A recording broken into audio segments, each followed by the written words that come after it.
ನಮಸ್ಕಾರ. ನಾನಿದ್ದೀನಿ ಇವಾಗ ಆಗ್ರಾದ ಕೋಟೆ ಹತ್ರ. ಸೊ ಇದು ಆಗ್ರಾ ಕೋಟೆ. ಸೊ ಇವಾಗ ಆಗ್ರಾ ಕೋಟೆನ ಒಳಗಡೆ ಹೋಗ್ತಾ ಇದ್ದೀನಿ. ಸೊ ನೋಡ್ರಿ, ಜನ ಅಂತೂ ಜಾಸ್ತಿ ಇದ್ದಾರೆ.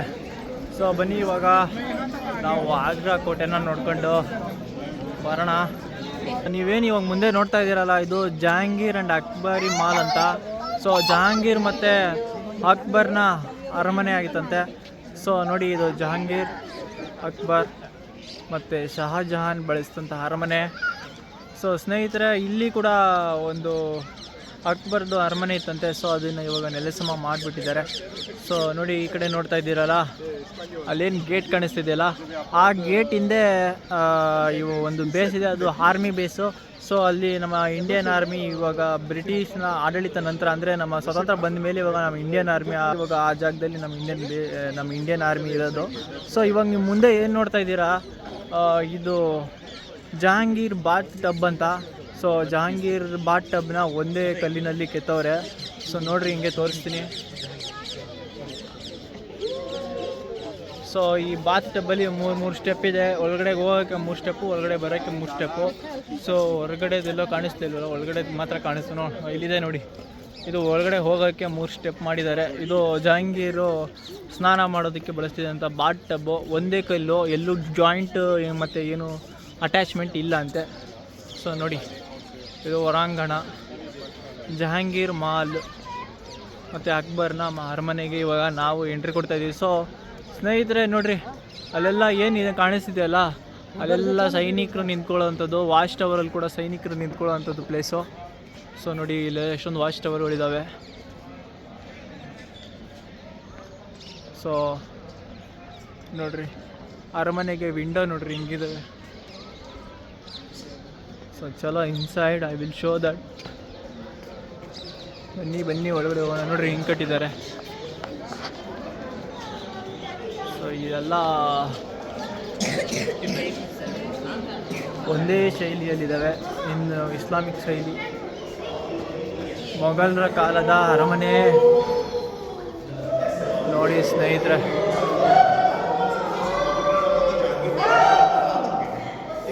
ಸೊ ಸ್ನೇಹಿತರೆ, ಈ ಜಾಗ ಏನು ನೋಡ್ತಾ ಇದ್ದೀರಲ್ಲ ನೀವು, ಈ ಜಾಗ ಬಂದು ವಾದ್ಯಗಾರರು ಅಂತಾರಲ್ಲ, ಮ್ಯೂಸಿಷಿಯನ್ಸ್ ಕೂತ್ಕೊತಿದ್ದಂಥ ಪ್ಲೇಸ್ ಅಂತೆ. ಸೊ ಈ ಕಡೆ ಮತ್ತು 2 ಕಡೆ ಮ್ಯೂಸಿಷಿಯನ್ನು ಕೂತ್ಕೊತಿದ್ದಂತೆ. ರಾಜ ಹೋಗ್ಬೇಕಾರೆ ಬರ್ಬೇಕಾರೆ ಎಲ್ಲ ಸಂಗೀತ ಪಠನೆ ಮಾಡ್ತಿದ್ರು, ಅಂದರೆ ಮ್ಯೂಸಿಕ್ ನುಡಿಸ್ತಿದ್ದಂಥ ಸ್ಥಳ. ಅದಕ್ಕೆ ಈ ಜಾಗ ನೋಡಿ, ಆ ಕಡೆ 2 ಕಡೆ ಜಗ್ಲಿ ಇದ್ದಾವೆ. ಸೊ ಹಾಗೆ ಬಂದರೆ ಹೊರಗಡೆಗೆ, ಸೊ ಈ ಪ್ಲೇಸ್ ನೋಡಿ. ಸೊ ನೀವೇನು ಈ ಪ್ಲೇಸ್ ನೋಡ್ತಾ ಇದ್ದೀರಲ್ಲ, ಈ ಪ್ಲೇಸು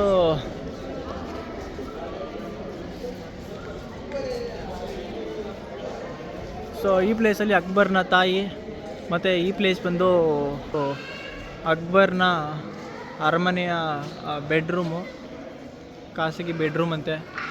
ಸೊ ಇದು ಅಕ್ಬರ್ನ ತಾಯಿ ಇರ್ತಿದ್ದಂಥ ಸ್ಥಳ. ಇದು ಕಿಚನ್ ಅಂತ ಹೇಳ್ತಾರೆ. ಸೊ ಇಷ್ಟರ ಮಟ್ಟಿಗೆ ನಿಜನ ಗೊತ್ತಿಲ್ಲ. ಸ್ನೇಹಿತರೆ, ಮೇಲ್ಗಡೆ ಏನು ನೋಡ್ತಾ ಇದ್ದೀರಲ್ಲ, ಅದೆಲ್ಲ ರಾಜರು ಕೂತ್ಕೊಂತಿದ್ದಾರೆ. ಕೆಳಗಡೆ ಕ್ವೀನ್ಸ್ದು, ಪಕ್ಕದಲ್ಲೆಲ್ಲ ದಾಸಿಯರು, ಬೇರೆ ಮಹಿಳಾ ಮಣಿಯರ ಸ್ಥಳಗಳು. ಸೊ ಮೇಲ್ಗಡೆ ಎಲ್ಲ ಟವರಲ್ಲಿ ರಾಜರು ಕೂತ್ಕೊಂಡು ಇಲ್ಲಿ ನೃತ್ಯ ಮನೋರಂಜನೆಯನ್ನು ಎಂಜಾಯ್ ಮಾಡ್ತಿದ್ದಂಥ ಪ್ಲೇಸು ಅಂತಾರೆ. ಸೊ ನೋಡಿ, ಇದು ಈ ಪ್ಲೇಸ್. ಸ್ನೇಹಿತರೆ, ಹಂಗೆ ಒಳಗಡೆ ಬಂದರೆ ಇವಾಗ ನೀವೇನು ನೋಡ್ತಾ ಇದ್ದೀರಾ, ಇದು ಲೈಬ್ರರಿ. ಸೊ ಇದು ಲೈಬ್ರರಿ ಆಗಿತ್ತಂತೆ. ಸೊ ನೋಡ್ತಾ ಇದ್ದೀರಲ್ಲ, ಇದೆಲ್ಲ ಶೋಕೇಸ್ ಮೀನ್ಸ್ ಶೋ ಮಾಡೋದಕ್ಕೆ ಏನಾದರೂ ವಸ್ತುಗಳಿಗೆ ಅದಕ್ಕೆ ಬಳಸ್ಕೊತಿದ್ದಂಥ ಇಟ್ಟಿದ್ದಂಥ ಸ್ಥಳ ಅಂತೆ. ಸೊ ಅಕ್ಬರ್ನ ತಾಯಿ ಬಳಸಿದಂಥ ಲೈಬ್ರರಿ ಅಂತಿದ್ದು. ಸೊ ನೋಡಿ, ಇಲ್ಲೆಲ್ಲ ಪುಸ್ತಕಗಳನ್ನ ಹಿಡ್ದಿದ್ದಂಥ, ಅದಕ್ಕೆ ಇದನ್ನು ಲೈಬ್ರರಿ ಅಂತ ಹೇಳ್ತಿದ್ದಾರೆ. ಸೊ ನೋಡಿ, ಇದೆಲ್ಲ ಕಾಣ್ಬೋದು ನೀವು. ಮೇಲ್ಗಡೆ ಎಲ್ಲ ಬುಕ್ ಜೋಡಿಸೋದಕ್ಕೆ ಸ್ಟೆಪ್ಸ್ಗಳೆಲ್ಲ ಇದ್ದಾವೆ, ಎಲ್ಲ ಕಿತ್ತೋಗಿದ್ದಾವೆ. ಸೊ ಹಾಗೆ ಇಲ್ಲೆಲ್ಲ ಬಂದರೆ ನೋಡಿರಿ, ಇದೆಲ್ಲ ಲೈಬ್ರರಿ. ಎಲ್ಲ ಕಡೆ ಬುಕ್ಕನ್ನ ಜೋಡಿಸಿ ಇಟ್ಟಿರ್ತಿದ್ರಂತೆ. ಸೊ ಅದು ಸುಂದರವಾಗಿ ಐತೆ ನೋಡಿ. ಎಲ್ಲ ಕಡೆಗೂ ವಿಂಡೋ ಇದೆ, ಪೂರ ಗಾಳಿ ಬರುತ್ತೆ. ಸೊ ನೋಡಿ, ನೀವು ಇಲ್ಲಿಂದ ವಾಚ್ ಟವರು, ಸೈನಿಕರು ಇಲ್ಲಿಂದನೇ ಶತ್ರುಗಳನ್ನ ಮೇಲಿಂದಾನೇ ನೋಡಿ ಗುರುತಿಸಿ ಬೇಗನೆ ಸಿಗ್ನಲ್ ಕೊಡ್ತಿದ್ರಂತೆ. ಸೊ ಇಲ್ಲಿಂದ ನೋಡ್ಬೋದು ನೀವು, ಕೆಳಗಡೆಯ ಯಮುನಾ ನದಿ ಎಲ್ಲ ಕಾಣಿಸುತ್ತೆ. ಸೊ ನೋಡಿ ಇಲ್ಲಿಂದ ಕೂಡ ಕೋಟೆ ಎಲ್ಲ ದೃಶ್ಯ ಕಾಣಿಸುತ್ತೆ. ಸೊ ಸ್ನೇಹಿತರೆ ನೋಡ್ರಿ, ಇಲ್ಲಿಂದ ತಾಜ್ ಮಹಲ್ ಕೂಡ ಕಾಣಿಸ್ತಿದೆ. ಸೊ ಇಲ್ಲೂ ಕೂಡ ಸೈನಿಕರು ನಿಂತ್ಕೊಳ್ಳುವಂಥ ಸ್ಥಳಗಳಿವು ನೋಡಿ, ಕಾಣಿಸ್ತಿದೆಯಾ? ಇದು ಪ್ರತಿಯೊಂದು ಜಾಗನೂ ಕೂಡ soldier standing place.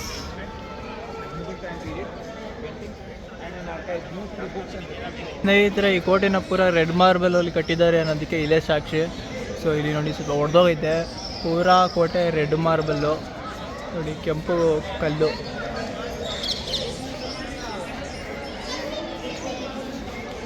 Very beautiful fort ಗುರು, ಬೇರೆ ಮಾತಿಲ್ಲ. ಚೆನ್ನಾಗಿದೆ ಫೋರ್ಟ್ ಮಾತ್ರ, ತುಂಬ ಸ್ಟ್ರಾಂಗೆಸ್ಟ್ ಫೋರ್ಟ್ ಕಟ್ಟಿದ್ದಾರೆ ನೋಡ್ರಿ.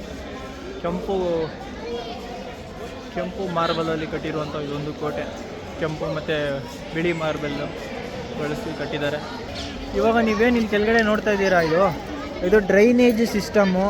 ಕೋಟೆಗೆ ಮೇಲ್ಗಡೆ ಮಳೆ ಬಂದರೆ ನೀರೆಲ್ಲ ಹೇಗೆ ಕೆಳಗಡೆ ಹೋಗಬೇಕು ಕೋಟೆಯಿಂದ ಅಲ್ವಾ? ಸೊ ಇಲ್ಲಿಗೆ ಕೋಟೆ ಎಲ್ಲ ನೀರು ಇಲ್ಲಿ ಬಂದು ಸಂಗ್ರಹ ಆಗೋ ಥರ ಇಲ್ಲಿ ನೋಡಿ ಎಲ್ಲ ಕಡೆನೂ ಪಾತ್ಗಳು ಮಾಡಿದ್ದಾರೆ. ಮೇಲಿಂದ ಬೀಳೋ ನೀರನ್ನೆಲ್ಲ ಈ ಥರ ನೋಡಿ ಇಲ್ಲಿ ಕಾಣಿಸ್ತಿದೆ ಚಾವಣಿಯಿಂದ, ಅದರಿಂದ ಎಲ್ಲ ಕೆಳಗಡೆ ಬೀಳೋ ಥರ ಮಾಡಿದ್ದಾರೆ. ಸೊ ಅಲ್ಲಿಂದ ಬಿದ್ದ ನೀರು ಇದರಿಂದ ಬಂದು ಇದರಲ್ಲಿ ತುಂಬಿ ಇದರಿಂದ ಯಮುನಾ ನದಿಗೆ ಔಟ್ಸೈಡ್ ಆಚೆಗೆ ಬಿದ್ದು ಅಲ್ಲಿಂದ ಹೊರಗಡೆ ಎಲ್ಲ ನೀರನ್ನ ಶೇಖರಣೆ ಮಾಡೋದಕ್ಕೆ ಅಂತಲೇ ಪ್ಲೇಸ್ ಮಾಡಿದ್ದಾರೆ. ಮೊಸಳೆಗಳನ್ನ ಹುಲಿಗಳನ್ನ ಬಿಡೋದಕ್ಕೆ ಅಂತ, ಅದನ್ನು ಆಮೇಲೆ ತೋರಿಸ್ತೀನಿ. ಅಲ್ಲಿಗೆ ನೀರು ಹೋಗಿ ಈಚೆ ಕಡೆ ಕೋಟೆಯಿಂದ ಈಚೆ ಬೀಳೋ ಥರ ಈ ಡ್ರೈನೇಜ್ ಸಿಸ್ಟಮ್ನ ಮಾಡಿದ್ದಾರೆ ನೋಡಿ. ಇಲ್ಲಿ ಏನು ಕೋಟೆ ಒಳಗಡೆ ಇರೋ ನೀರೆಲ್ಲ ಹೊರಗಡೆ ಹೋಗೋಕ್ಕೆ ಮಾಡಿರೋಂಥ ಡ್ರೈನೇಜ್ ಸಿಸ್ಟಮ್ನ ಒಂದು ಇದು ನೋಡಿ.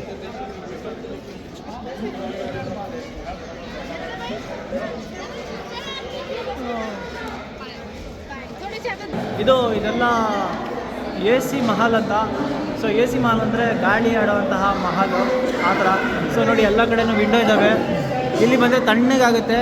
ಪೂರ ಮಹಲ್ ಒಳಗಡೆ ಪೂರ ಎಲ್ಲ ಕಡೆಯಿಂದ ಗಾಳಿ ಬರೋದ್ರಿಂದ ತಣ್ಣಗಾಗುತ್ತೆ. ಅದಕ್ಕೆ ಇದನ್ನು AC ಮಹಲ್ ಅಂತ ಕರೀತಾರಂತೆ. ಸೊ ನೋಡಿ ಎಲ್ಲ ಕಡೆನೂ ವಿಂಡೋಸ್ ಇದ್ದಾವೆ, ಪ್ರತಿಯೊಂದು ಕಡೆಯೂ. ಮಹಲ್ ಎಂಟ್ರಿ ಕ್ಲೋಸ್ ಇಲ್ಲ. ಸೊ ಎಲ್ಲವೂ ಪರದೆಯಿಂದ ಕ್ಲೋಸ್ ಮಾಡ್ತಿದ್ರಂತೆ ಈ ಸ್ಥಳಗಳನ್ನ, ಅದಕ್ಕೆ ಇದು AC ಮಹಲ್ ಅಂತ ಕರೀತಾರೆ. ನಿಮ್ಗೆ ಅವಾಗಲೇ ಹೇಳಿದ್ನಲ್ಲ, ಡ್ರೈನೇಜ್ ಸಿಸ್ಟಮಿಂದ ನೀರು ಕೆಳಗಡೆ ಬಂದುಬಿಡುತ್ತೆ ಕೋಟೆಯಿಂದ ಹೊರಗಡೆ ಅಂತ. ಸೊ ಆ ಕೋಟೆಯಿಂದ ಬಿದ್ದ ನೀರನ್ನು ಅಲ್ಲೊಂದು ಕಾಲುವೆ ಥರ ಕಾಣಿಸ್ತಿದೆ ನೋಡಿ. ಸೊ ಆ ಕಾಲುವೆಯಲ್ಲಿ ಮೊಸಳೆಗಳನ್ನ ಬಿಡ್ತಿದ್ರಂತೆ. ಸೊ ಸೇಫ್ಟಿಗೋಸ್ಕರ ಕೋಟೆ ಒಳಗಡೆ ಯಾವುದೇ ದಾಳಿ ನಡಿಬಾರ್ದು ಅಂತ ಆ ಕಾಲುವೆಯಲ್ಲಿ ಮೊಸಳೆ ಮತ್ತು ಇಲ್ಲಿ ಹುಲಿ ಮತ್ತು ಸಿಂಹ ಈ ಥರ ಪ್ರಾಣಿಗಳನ್ನ, ಕ್ರೂರ ಮೃಗಗಳನ್ನ ವಾಕಿಂಗ್ ಅಂದರೆ ಅದನ್ನು ಸಾಕ್ತಿದ್ರಲ್ಲಿ ಯಾರಾದರೂ ಮಿಸ್ ಆಗಿ ಅದರಿಂದ ಎದಕ್ಕೆ ಬಂದ್ರೂ ಬೇಟೆ ಆಗಲಿ ಅದಕ್ಕೆ ಅಂತೇಳಿ. ಸೊ ಆ ಪ್ಲೇಸ್ ಅದು. ಸೊ ಮತ್ತೊಂದು ಸಲ ತೋರಿಸ್ತೀನಿ ನೋಡಿ. ಸೊ ನೋಡಿ ಈ ಪ್ಲೇಸಲ್ಲಿ ಹುಲಿ ಮತ್ತು ಸಿಂಹ ಈ ಥರ ತುಂಬ ಕ್ರೂರವಾದ ಮೃಗಗಳನ್ನ ಇಲ್ಲಿ ಬಿಡ್ತಿದ್ರಂತೆ ವಾಕಿಂಗಿಗೆ. ಸೊ ಅದಾದಮೇಲೆ ನೋಡಿ ಅದಿದೆ. ಇಲ್ಲಿಂದ ನೋಡಿದರೆ ನಿಮಗೆ ಯಮುನಾ ನದಿ ಕಾಣಿಸ್ತಿದೆ. ಸೊ ಹಾಗೆ ತಾಜ್ ಮಹಲ್ ಕೂಡ. ಶಹಜಹಾನ್ಗೆ ಇಬ್ಬರಾಳು ಹೆಣ್ಮಕ್ಳಂತೆ. ಸೊ ಶಹಜಹಾನ್ನ ಹೆಣ್ಮಕ್ಳ ಕೊಠಡಿ ಇದು. ಸೊ ಒಬ್ಬಳು ಮಗಳಿಗೆ ಈ ಕಡೆ, ಮತ್ತೊಬ್ಬಳು ಮಗಳಿಗೆ ಆ ಕಡೆ, ಅದು ಆಮೇಲಿಂದ ಹೇಳ್ತೀನಿ. ಸೊ ಮೊದಲನೇ ಮಗಳ ರೋಷನಹರ ಅಂತ ಇಲ್ಲಿ ನೋಡಿ, ಇಲ್ಲಿದೆ ಇಲ್ಲ, ನಾನು ಸ್ಪೆಲ್ಲಿಂಗ್ಗೆ ಬರ್ತಾಯಿಲ್ಲ. ರೋಷನಹರ ಇದು ಅವಳ ಮಕ್ಕಳ ಕೊಠಡಿ ನೋಡಿ. ಇಲ್ಲಿಂದ ಕೂಡ ನೀವು ಇಲ್ಲಿಂದ ಬ್ಯೂಟಿಫುಲ್ಲಾಗಿ ತಾಜ್ ಮಹಲ್ ಕಾಣಿಸುತ್ತೆ. ಇದು 2 ರೂಮ್ ಇದೆ. ಸೊ ಅವ್ರ ಹೆಣ್ಮಕ್ಳು ಇಲ್ಲಿ ಇರ್ತಿದ್ರಂತೆ. ಸೊ ಇದು ನೋಡಿ ಎಷ್ಟು ಹೊರಾಂಗಣ ಎಷ್ಟು ಬ್ಯೂಟಿಫುಲ್ಲಾಗಿ ಮಾಡಿದ್ದಾರೆ. ಸೊ ನಿಮಗೆ ಗೊತ್ತಿರ್ಬೋದು, ಶಹಜಹಾನ್ಗೆ ವೈಟ್ ಮಾರ್ಬಲ್ ತುಂಬ ಇಷ್ಟ ಅಂತೆ. ಸೊ ಶಹಜಹಾನ್ ವೈಟ್ ಮಾರ್ಬಲಲ್ಲಿ ಈ ಒಂದು ಕೋಟೆ ಮೇಲ್ಗಡೆ ಇದೆಲ್ಲ ಕಟ್ಸ್ಕೊಂಡಿದ್ದಾನೆ. ಫುಲ್ ವೈಟ್ ಮಾರ್ಬಲ್ ಇದೆ ನೋಡಿ ಸ್ನೇಹಿತರೆ. ಈ ಕೋಟೆನ 1565 ಹಿಡಿದು 1660ವರೆಗೂ 4 ತಲೆಮಾರು ಅಂದರೆ 4 ಜನರೇಷನಲ್ಲಿ ಕಟ್ಟಿರೋವಂಥದ್ದು ಪ್ಲೇಸ್ ಇದು. ಸೊ ಇದೆಲ್ಲ ದ್ರಾಕ್ಷಿ ತೋಟವಾಗಿತ್ತಂತೆ. ಅವಾಗ ದ್ರಾಕ್ಷಿ ಬೆಳೆದಿದ್ರಂತೆ ನೋಡಿ. ಇಲ್ಲೆಲ್ಲ ಹಾಗೆ ಬಿಟ್ಟಿದ್ದಾರೆ, ಸ್ವಲ್ಪ ಹಾಗೆ ಇರಲಿ ಅಂತ. ಸೊ ನೋಡಿ, ಮತ್ತು ನೀವೇನು ಮೇಲ್ಗಡೆ ನೋಡ್ತಾ ಇದ್ದೀರಲ್ಲ, ಅದು ದಾಸಿಯರ ಮಹಲ್ ಅಂತ. ಸೊ ಏನಂತಂದರೆ, ಯಾರಾದರೂ ಇವಾಗ ಒಬ್ಬ ರಾಜನ ಮೇಲೆ ದಾಳಿ ಮಾಡಿ ಅವ್ರ ಮನೆಯಲ್ಲಿರೋರನ್ನೆಲ್ಲ ಕ್ಯಾಪ್ಚರ್ ಮಾಡಿಕೊಂಡು ರಾಜ ಸತ್ತೋಗ್ತಿದ್ದ ಅವ್ರ ಮನೇಲಿರೋರನ್ನೆಲ್ಲ ಕರ್ಕೊಂಬಂದು ಇಲ್ಲಿ ಇಟ್ಕೊತಿದ್ದಂತೆ. ಸೊ ಅದಕ್ಕೆ ಇದನ್ನು ದಾಸಿಯರ ಮಹಲ್ ಅಂತ ಕರೀತಾರೆ. ಇದು ಶಹಜಹಾನ್ನ ಕಾಸಾ ಮಹಲ್. ಶಹಜಹಾನ್ ಮತ್ತು ಮುಮ್ತಾಜ್ನ ಬೆಡ್ರೂಮ್. ಮುಮ್ತಾಜ್ ಮತ್ತು ಶಹಜಹಾನ್ನ ಒಂದು ಬ್ಯೂಟಿಫುಲ್ ಬೆಡ್ರೂಮಿಗೆ ನಾವು ಹೋಗ್ತಾ ಇರೋದು. ಸೊ ನೋಡಿ ಎಷ್ಟು ಬ್ಯೂಟಿಫುಲ್ಲಾಗಿ ಮಾಡಿದ್ದಾರೆ. ಸೊ ತಾಜ್ ಮಹಲ್ನಲ್ಲಿ ಬೆಳೆಸಿರುವಂಥ ಗ್ರೆನೈಡ್ನೇ ಇಲ್ಲಿ ಬೆಳೆಸಿರೋದು, ವೈಟ್ ಮಾರ್ಬಲ್ಲು, ಅಮೃತ ಶಿಲೆ. ಅವನಿಗೆ ತುಂಬ ಇಷ್ಟ ಇತ್ತಂತೆ, ಸೊ ಅದಕ್ಕೋಸ್ಕರ ಬೆಳೆಸಿದ್ದಾರೆ. ನೋಡಿ ತಾಜ್ ಮಹಲ್ನಲ್ಲಿ ಏನೇನೆಲ್ಲ ಕೆತ್ತನೆಗಳು ಕಾಣಿಸುತ್ತೆ ಅದೆಲ್ಲ ಕೂಡ ನಿಮ್ಗೆ ಇಲ್ಲೇ ಸಿಗುತ್ತೆ ನೋಡೋದಕ್ಕೆ. ಸೊ ಬ್ಯೂಟಿಫುಲ್ಲಾಗಿ ಮಾಡಿದ್ದಾರೆ. ಸೊ ನೋಡಿ ಇದೆಲ್ಲ ಯಾರ್ಚ್ ಐವಾನ್ ಅಂತಾರೆ ಅದಕ್ಕೆ. ಸೊ ನೋಡಿ, ಸೊ ಸ್ನೇಹಿತರೆ ನೀವೇನು ನೋಡ್ತಾ ಇದ್ದೀರಾ ಮೇಲ್ಗಡೆ, ಸೊ ಇದೆಲ್ಲ ಫುಲ್ಲು ಗೋಲ್ಡಲ್ಲಿ ಪೇಂಟಿಂಗ್ ಮಾಡಿರೋದು. ಸೊ ಇವಾಗ ಅದೆಲ್ಲ ವರ್ಷಾಂತರಗಳಿಂದ ಎಲ್ಲ ಅಳಿಸೋಗ್ಬಿಟ್ಟಿದೆ. ಸೊ ನೀವು ನೋಡ್ತಾ ಇರ್ಬೋದು, ಇದು ಶಹಜಹಾನ್ನ ಕಾಶಾ ಮಹಲ್, ಶಹಜಹಾನ್ ಮತ್ತು ಮುಮ್ತಾಜ್ನ ಒಂದು ಬೆಡ್ರೂಮ್, ಖಾಸಗಿ ಬೆಡ್ರೂಮ್ ಅಂತಾರಲ್ಲ ಅದು. ಸೊ ನೋಡಿ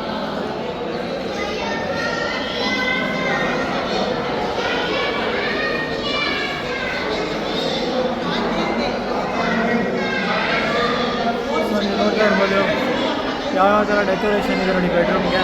ಸೊ ಇಲ್ಲಿಂದ ಕೂಡ ನೀವು ತಾಜ್ ಮಹಲ್ನ ವೀಕ್ಷಣೆ ಮಾಡ್ಬೋದು. ಸೊ ತಾಜ್ ಮಹಲ್ನ ಈ ಅರಮನೆನ ಕಟ್ಟಿದ ಮೇಲೆ ಕಟ್ಟಿರೋದು, ಈ ಫೋರ್ಟ್ನ ಕಟ್ಟಿದ ಮೇಲೆ. ಶಹಜಹಾನ್ನ ಡಾಟರ್ ಹೌಸ್ ಇದು. ಸೊ ಅವರ ಬೆಡ್ರೂಮ್ಸ್ ಇವು. ಸೊ ನೋಡ್ತಾ ಇರ್ಬೋದು ನೀವು, ಶಹಜಹಾನ್ನ ಡಾಟರ್ಸ್ ಇಬ್ಬರು ಮಕ್ಕಳು ಏನು ಇದ್ರಲ್ಲ ಅವರು ಇಲ್ಲೇ ಇರ್ತಿದಂತೆ. ಸೊ ಇಲ್ಲಿಂದ ಕೂಡ ನೀವು ತಾಜ್ ಮಹಲ್ನ ನೋಡ್ಬೋದು. ಸೊ ಇಲ್ಲಿಂದ ತಾಜ್ ಮಹಲ್ ಬ್ಯೂಟಿಫುಲ್ಲಾಗಿ ಒಂಥರ ಫಾಗಲ್ಲಿ ಕಾಣಿಸುತ್ತೆ, ಫಾಗ್ ಮಿಸ್ಟಲ್ಲಿ. ಸೊ ಇಲ್ಲಿ ಬಂದರೆ ನೀವು ಅದನ್ನು ಎಂಜಾಯ್ ಮಾಡ್ಬೋದು. ಈ ಪ್ಲೇಸ್ ಬಂದು ಶಹಜಹಾನ್ ಪ್ರಿಸನರ್ ಪ್ಲೇಸ್ ಅಂತ. ಔರಂಗಜೇಬ್ ಬಂದು ಶಹಜಹಾನ್ನ ಇದೇ ಜಾಗದಲ್ಲಿ ಬಂಧಿಸಿ ಇಡ್ತಾನೆ. ಸೊ ಗೃಹ ಬಂಧನದಲ್ಲಿ ಇಟ್ಟಿರ್ತಾನೆ ಸ್ವಂತ ತಂದೆನ ಔರಂಗಜೇಬು. ಸೊ ಅದೇ ಸ್ಥಳ ಇದು. ಸೊ ಸ್ವಂತ ತಂದೆನ ಮನೆಯಲ್ಲೇ ಕೂಡಾಕ್ಬಿಟ್ಟಿರ್ತಾನೆ. ಅಂದರೆ ಅವನಿಗೆ ಆಡಳಿತದಿಂದ ಮುಕ್ತಿ ಕೊಟ್ಟು ಮನೆ ಒಳಗಡೆ ಇಟ್ಟಿರ್ತಾನಲ್ಲ, ಆ ಪ್ಲೇಸ್ ಇದಕ್ಕೆ ಶಹಜಹಾನ್ ಪ್ರಿಸನ್ ಪ್ಲೇಸ್ ಅಂತ, ಔರಂಗಜೇಬ್ ಪ್ರಿಸನಿಂಗ್ ಪ್ಲೇಸ್ ಅಂತ ಹೇಳ್ತಾರೆ. ಈ ಸ್ಥಳ ಬಂದು ನೋಡಿ, ಇಲ್ಲೆಲ್ಲ ಕೊಠಡಿಗಳಿದಾವಲ್ಲ ಟಾಪಲ್ಲಿ, ಇದೆಲ್ಲ ಈ ಕಡೆ ಲೆಫ್ಟ್ ಸೈಡಲ್ಲಿ ಇರೋದೆಲ್ಲ ಔರಂಗಜೇಬ್ನ ಮತ್ತು ಅಕ್ಬರ್ನ, ಶಹಜಹಾನ್ನ ಯಾರು ಮಂತ್ರಿಮಂಡಲದವ್ರು ಇರ್ತಿದ್ರಲ್ಲ ಆ ಮಂತ್ರಿಮಂಡಲದವ್ರು ಬಳಸ್ತಿದ್ದಂಥ ಆಡಳಿತ ಕಚೇರಿ. ಹಾಗೆ ರೈಟ್ ಸೈಡಲ್ಲಿರೋ ಕೊಠಡಿಗಳಲ್ಲಿ ರೆಕಾರ್ಡ್ಸ್ ಅದನ್ನು ಸೇವ್ ಮಾಡ್ತಿದ್ದಂಥ ಪ್ಲೇಸು. ಕೆಳಗಡೆ ಇರೋದೆಲ್ಲ ಮೀನಾ ಮಾರ್ಕೆಟ್ ಅಂತ. ಸೊ ಇಲ್ಲೆಲ್ಲ ಕೆಳಗಡೆ ಎಲ್ಲ ಮಾರ್ಕೆಟ್ ಇರ್ತಿದಂತೆ. ಸೊ ನೋಡಿ ಈ ಪ್ಲೇಸು ಫುಲ್ಲು ಬ್ಯೂಟಿಫುಲ್ಲಾಗಿದೆ. ಸೊ ನೀವು ಇದನ್ನು ಕೆಲವು ಮೂವಿಗಳಲ್ಲಿ, ಹಿಂದಿ ಮೂವಿಗಳಲ್ಲಿ ನೋಡಿರ್ತೀರ. ಸೊ ಒಂದ್ಸಲಿ ಅಬ್ಸರ್ವ್ ಮಾಡಿ. ಸೊ ನಾವು ಇವಾಗ ಹೋಗ್ತಾ ಇರೋದು ಔರಂಗಜೇಬು ಮತ್ತು ಶಹಜಹಾನು ತಮ್ಮ ವಿಂಟರ್ ಮತ್ತು ಸಮ್ಮರ್ ಟೈಮಲ್ಲಿ ಯಾವ ಥರ ತಮ್ಮ ಆಡಳಿತನ ಬಗ್ಗೆ ಡಿಸ್ಕಷನ್ ಮಾಡ್ತಿರೋಂಥ ಸ್ಥಳ ದಿವಾನ್ ಇ ಖಾಸ್ ಅಂತ. ಸೊ ಅವರು ಏನು ಆಡಳಿತ ನಡೆಸ್ತಾರಲ್ಲ ಅದ್ರ ಬಗ್ಗೆ ಚರ್ಚೆ ನಡೆಸೋದಕ್ಕೆ ಬಳಸ್ಕೊಂಡಂಥ ಸ್ಥಳ ಇದು ಇಲ್ಲಿ. ಸೊ ನೋಡಿ ಇದು ಸಮ್ಮರ್ ಟೈಮಲ್ಲಿ, ವಿಂಟರ್ ಟೈಮಲ್ಲೆಲ್ಲ ಅವ್ರು ಇಲ್ಲೇ ಮಾಡ್ತಿದ್ದಂತೆ. ಸೊ ನೋಡಿ ಇದು ಶಹಜಹಾನ್ ಮತ್ತು ಜಹಾಂಗೀರ್ದು. ಇದು ವೈಟ್ ಮಾರ್ಬಲ್ಲು. ಇದು ಶಹಜಹಾನ್ ಕೂತ್ಕೊತಾ ಇದ್ದಂಥ ಸ್ಥಳ ಅಂತೆ. ಸೊ ಶಹಜಹಾನ್ಗೆ ವೈಟ್ ಮಾರ್ಬಲ್ಲು ತುಂಬ ಇಷ್ಟ ಇತ್ತಂತೆ. ಸೊ ಅದಕ್ಕೆ ಅವನು ಇಲ್ಲಿ ಕೂತ್ಕೊತಿದ್ದಂತೆ. So black marble Jahangir, Shah Jahan ತಂದೆ ಜಹಾಂಗೀರು, ಅವನಿಗೆ ಬ್ಲ್ಯಾಕ್ ಮಾರ್ಬಲ್ ಇಷ್ಟ ಅಂತೆ. ಸೊ ಅವನ ಶೀಟು ಇದು. ಸೊ ಇಲ್ಲಿಂದ ನೀವು ನೋಡಿ ತಾಜ್ ಮಹಲ್ ಕಾಣಿಸುತ್ತೆ ನೋಡಿ. ನೀವು ನೋಡ್ತಾ ಇರೋದು ತಾಜ್ ಮಹಲ್. ಇಲ್ಲಿಂದ ಝೂಮ್ ಆಗ್ತಾ ಇದ್ದೀನಿ. ಸೊ ಅಲ್ಲಿ ಮುಂದೆ ಕಾಣಿಸ್ತಾ ಇದೆ ಯಮುನಾ ರಿವರು.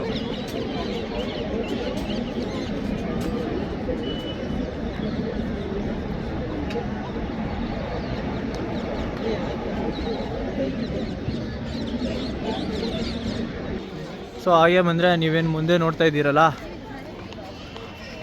ಸೊ ಇದು ಮೇಲ್ಗಡೆ ಎಲ್ಲ ಕೊಠಡಿಗಳಿದಾವಲ್ಲ ಅದೆಲ್ಲ ಮಂತ್ರಿ ಮಂಡಳದ, ಪ್ರತಿಯೊಬ್ಬ ಮಂತ್ರಿಗೂ ಒಂದೊಂದು ಕಚೇರಿ ಅಂತೆ. ಕೆಳಗಡೆ ಇರೋದೆಲ್ಲ ಮಾರ್ಕೆಟ್ಗಳು. ಈ ಕಡೆ ರೈಟ್ ಸೈಡಲ್ಲಿ ಏನಿದಾವಲ್ಲ ಮೇಲ್ಗಡೆ ಅದು ಎಲ್ಲ ಆಡಳಿತ ಕಚೇರಿಯ ರೆಕಾರ್ಡ್ ರೂಮ್ಸ್ ಆಗಿತ್ತಂತೆ.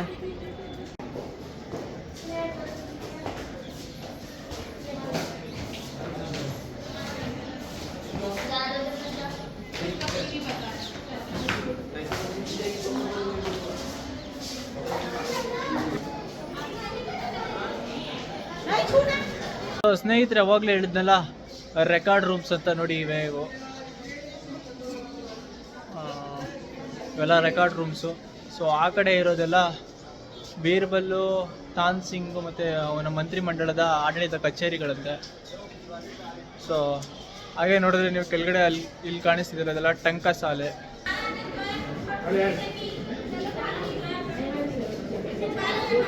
ಇದು ದಿವಾನ್ ಕಿ ಆಮ್ ಅಂತ.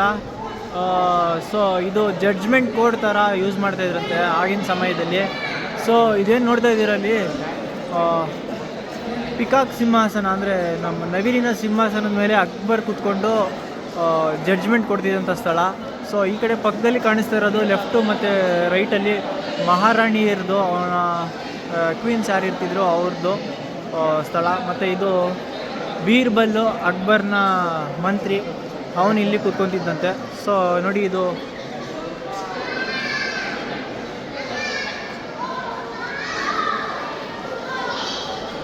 ಏನಾದರೂ ಜಡ್ಜ್ಮೆಂಟ್ ಏನಾರು ಇತ್ತಂತ ಅದು ಇಲ್ಲಿಗೆ ಮಾಡ್ತಿದ್ದಂಥ, ತೀರ್ಮಾನ ಮಾಡ್ತಿದ್ದಂಥ ಸ್ಥಳ.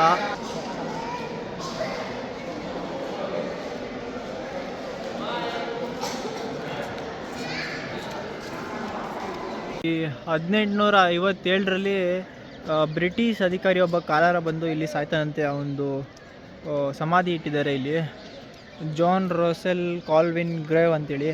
ಸೊ ಅವನು ಇಲ್ಲಿ ಕಾಲಾರದಿಂದ ಸಾಯ್ತಾನಂತೆ, ಕಾಲಾರ ರೋಗ ಬಂದು.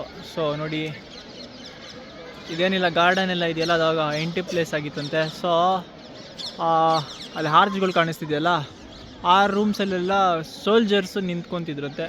ಸೊ ಬ್ರಿಟಿಷ್ ಅವರೆಲ್ಲ ಓಡಾಡೋದಕ್ಕೆ ಮಾಡ್ಕೊಂಡಿರೋಂಥ ಪ್ಲೇಸು. ಸೊ ನೋಡಿರಿ, ಇದು ಮುಂದೆ ಕಾಣ್ತಿರೋದು ಅಕ್ಬರು ಅವನ ಪ್ರೇಯರ್ ಮಾಡೋದಕ್ಕೆ ಮೋತಿ ಮಸೀದ್ ಅಂತೇಳಿ ಅಲ್ಲಿರೋದು. ಅದು ಇವಾಗ ಎಂಟ್ರಿ ಇಲ್ಲ. ಸೊ ನೀವು ಇಲ್ಲೇನು ನೋಡ್ತಾ ಇದ್ದೀರಲ್ಲ, ಇಲ್ಲಿ ಬಂದು ಅವನು ಆಡಳಿತ ನಡೆಸ್ತಾ ಇದ್ದಿತ್ತು, ಜಡ್ಜ್ಮೆಂಟ್ ಹಾಲು. ಸೊ ನೋಡಿ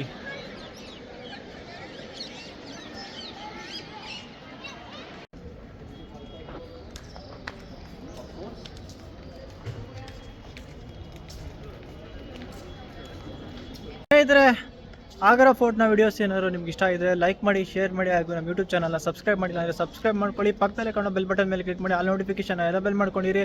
ಸಿಗೋಣ ಮುಂದಿನ ವಿಡಿಯೋದಲ್ಲಿ. ಅಲ್ಲಿವರೆಗೂ take care and bye bye.